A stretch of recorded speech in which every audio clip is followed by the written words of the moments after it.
If you have overcome your inclination and not been overcome by it, you have reason to rejoice.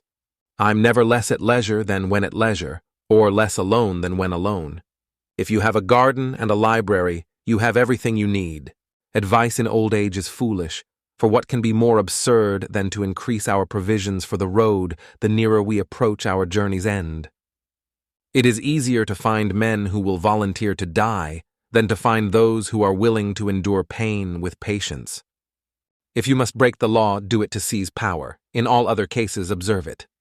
Those most moved to tears by every word of a preacher are generally weak and a rascal when the feelings evaporate. An angry man is again angry with himself when he returns to reason. Fear is proof of a degenerate mind. A shoe that is too large is apt to trip one, and when too small, to pinch the feet. So it is with those whose fortune does not suit them. The lofty pine is oftenest shaken by the winds. High towers fall with a heavier crash, and the lightning strikes the highest mountain. Young men, hear an old man to whom old men hearkened when he was young. Rome has grown since its humble beginnings, that it is now overwhelmed by its own greatness. Every new beginning comes from some other beginning's end. There is no such thing as pure pleasure. Some anxiety always goes with it. Say not always what you know, but always know what you say. The first and greatest punishment of the sinner is the conscience of sin. Hope is the pillar that holds up the world. Hope is the dream of a waking man.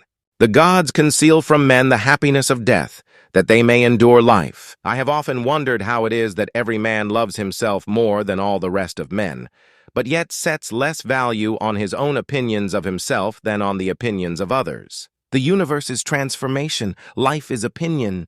Another one of the old poets, whose name has escaped my memory at present, called truth the daughter of time. We find that the Romans owed the conquest of the world to no other cause than continual military training, exact observance of discipline in their camps, and unwearied cultivation of the other arts of war. The Son of God became man so that we might become God.